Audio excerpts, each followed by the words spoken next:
Checking in with you on a lovely Wednesday. Just checking in real quick. Chicken picking in.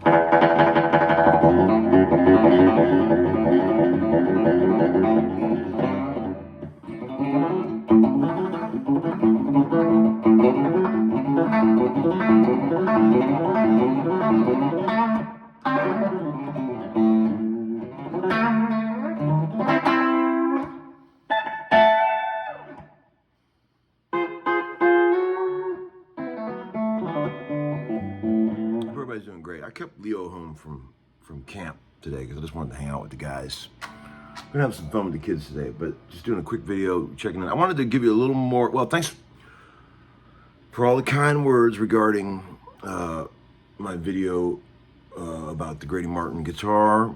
It seems like you folks out there like a little bit of a history lesson. I'm learning myself, you know, I'm certainly no authority on this stuff, but I do my research, try to do my homework.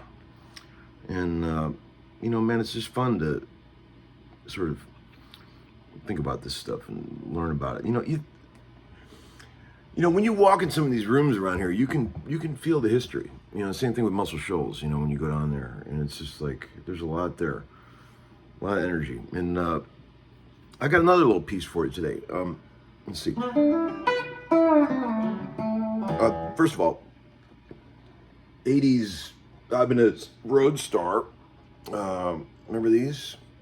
These were pretty deluxe models back in the day. This was all there except it's missing the back tremolo cavity cover. But I bought this for a steal down in Muscle Shoals when I was down there because it needed some work. But my dear buddy Lidor, who we all know call Leo Ellis, is his American rock name. He stays here when I'm out of town because he watches the house for me and he's heavily armed. And but he likes to work on guitars, and I said, man, set this thing up, see how you do. And he did an awesome job, man. It was playing like a log wagon before, but now it plays great. He's even got the wang bar, the talent stick, floating beautifully.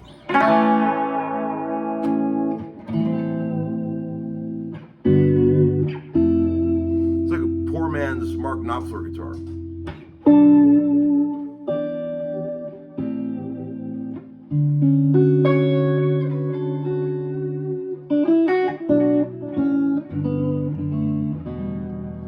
Somebody out there would want this. If anybody wants this, I'll give them the deal of the century. $400 with the shittiest gig bag you ever saw in your life. I figured somebody would want this guitar. At this point, I'm making $10 on this deal. I'm making 10 whole dollars. So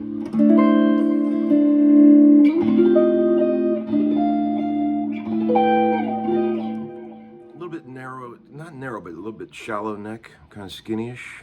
Not skinny width, but the depth of it. Medium weight. It's got some sort of, you know, modern sort of Ibanez 80s strap pickups. Sound really good.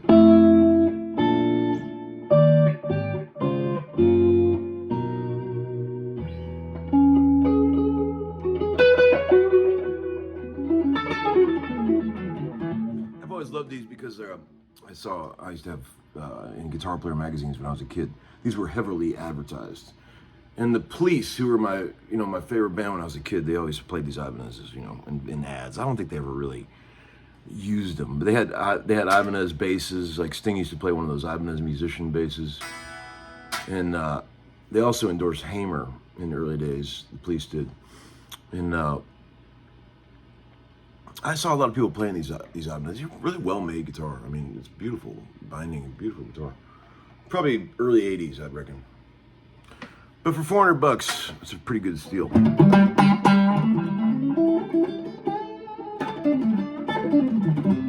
Local sale, of course, because the gig bag will not make it. The gig bag is basically like a plastic bag.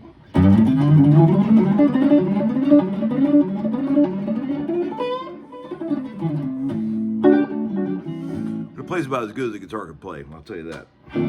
So anyway, here, let's get to business. The other day when I was out on the road, I was goofing around looking at some old Vince Gill videos, and live versions of Liza Jane, which I was just playing a bit of, because we play that song in the set. And Jed and I get into a deep well of rhythm groove over there, standing next to each other. We really get into it. And just the interplay that happens between us with the two guys playing funky JJ Cale kind of rhythm is pretty fun. I'm going to show you a little trick in a minute if I remember. A cool little trick that you can do that really works great for that kind of shit. But first, this is from like 15 years ago or something. This is a live version of Vince doing it with the Players, who was like all the A-team session players of the day. Brent Mason, Eddie Bears, Michael Rose, Paul Franklin, John Hobbs. Smoking version. And check out this lick after John Hobbs' piano solo. Check out this lick that Brent Mason opens the solo with. I'm going to stop it after that because this is just mind-numbing. Check this out. Okay, here we go.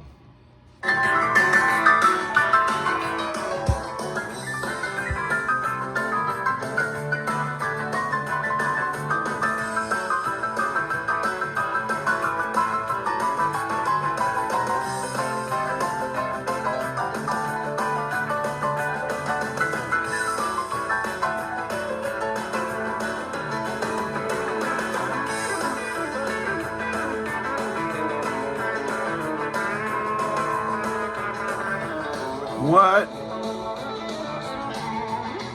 I showed that to Vince and Jed at the sound check, and they were like, "Damn, man, that was what a lick." I tried to figure it out. I couldn't figure it out.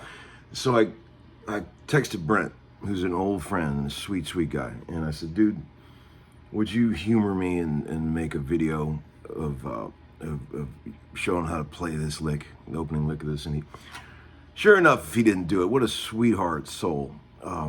He did it, and then he sent it to me on a WeTransfer file, and then I lost it like a dumbass because I'm terrible with technology.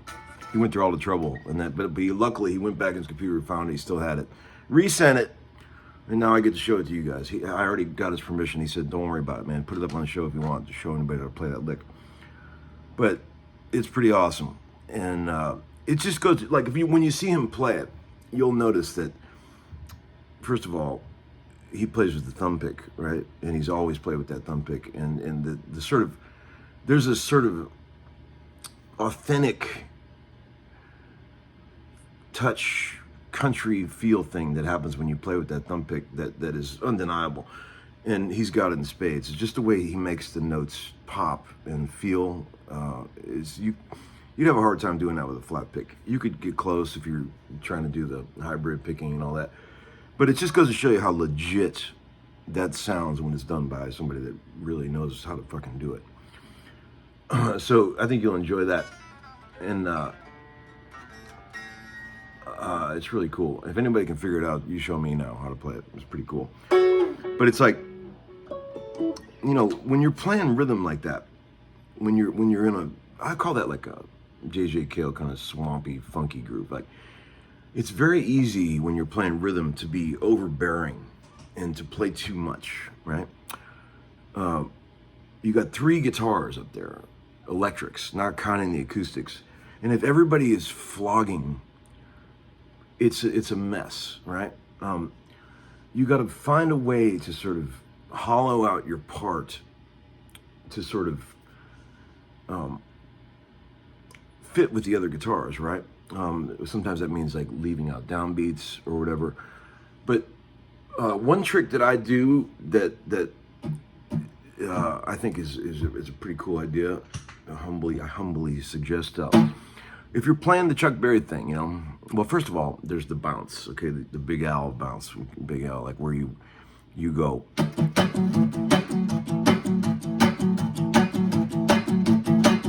See, if I didn't bounce my fingers to mute in between each one of those strokes, it would sound like this.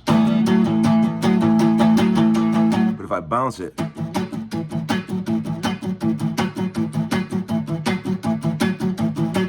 you can flog away down here, but I'm bouncing like this, and it makes it funky as hell.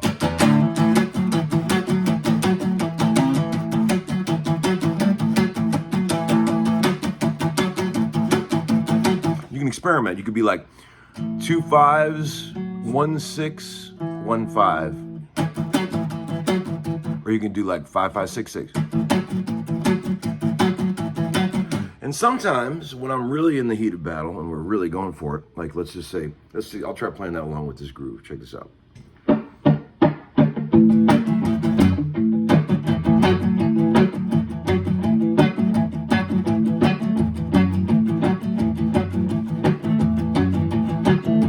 Sometimes I'll even leave out the fifths. I'll just do the sixths only. Like I'll be like 1, 2, 3, 4, 1,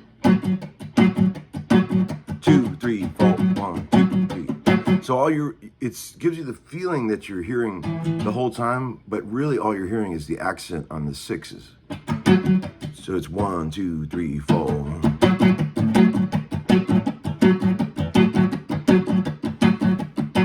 I'll do that on the flat 3 chord. It sounds weird by itself, but when you do it in the context of the 3 guitars and or big band playing, it sounds fucking cool as hell. Let me show you here.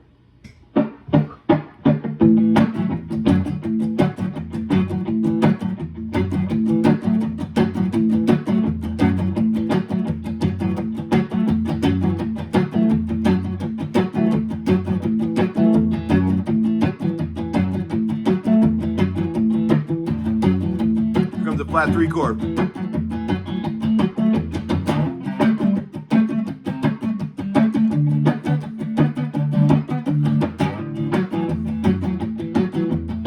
If I was gonna play it all, the alternating 5th and 6th, it's too much sometimes. Check it out. Watch.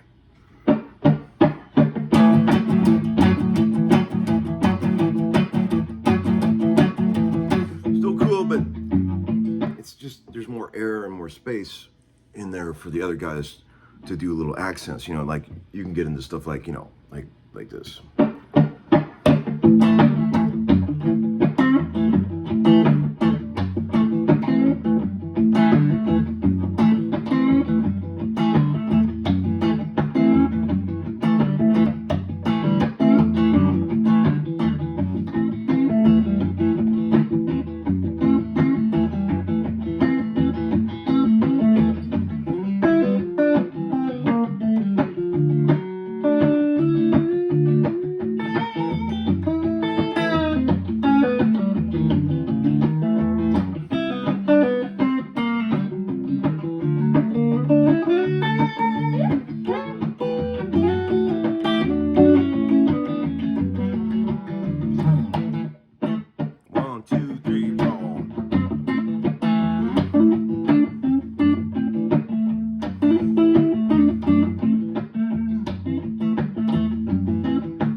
To do that, I'm sort of using the 2 middle fingers and I'm sort of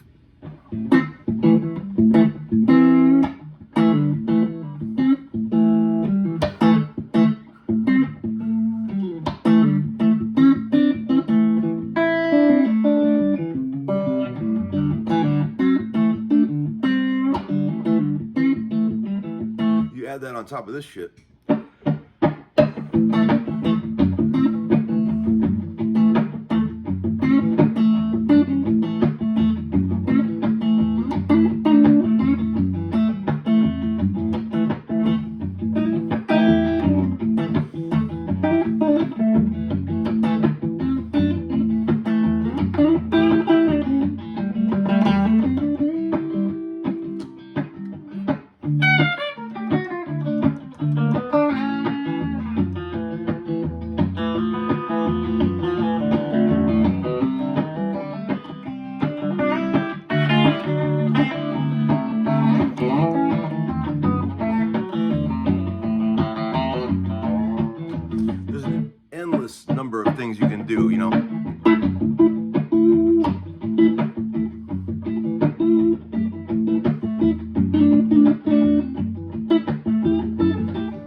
endless shit. I mean, I could literally come up with 5,000 different variants of this thing, and we do. I mean, like, Jed and I will just start throwing shit back and forth, and it creates this sort of juxtaposed sort of stew that is so funky.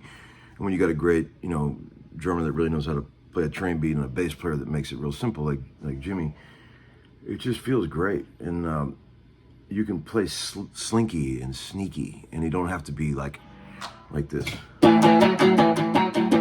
or even worse. Like I can only handle a few minutes of that, or a few seconds really. But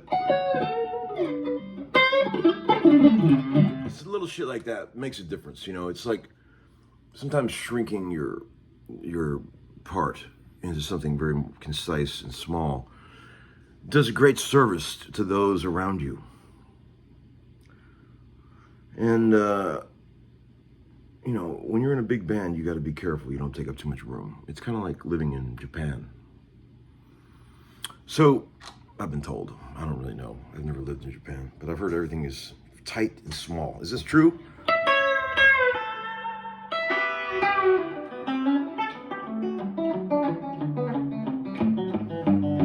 So enjoy this clip of Brent Mason just kicking it hard. I mean, the guy's amazing,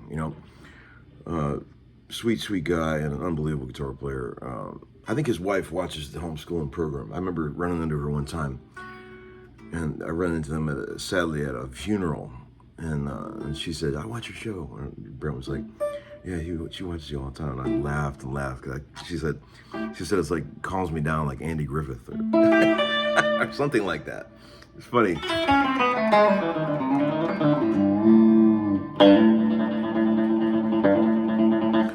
Hey, let me know if you want this guitar. This would be a good starter guitar for somebody. It's weird that my email only works with local pickup people. It seems like it somehow only works with people that are local.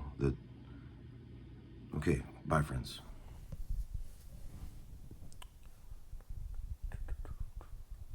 Hey Tom, Little Liza Jane, the beginning of the solo. I'll play just that section, and I think the main parts are one of those first few bars with the triplets in them. The tempo's about this, I think.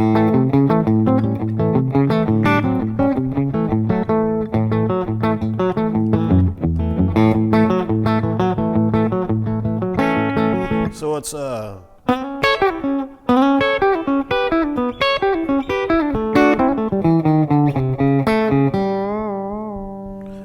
2, 3, 1, 2, 3. Sorry, 1, 2, 3.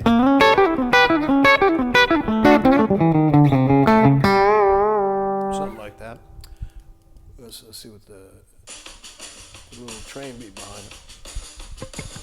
Oh, why don't you call me Little Liza Jane?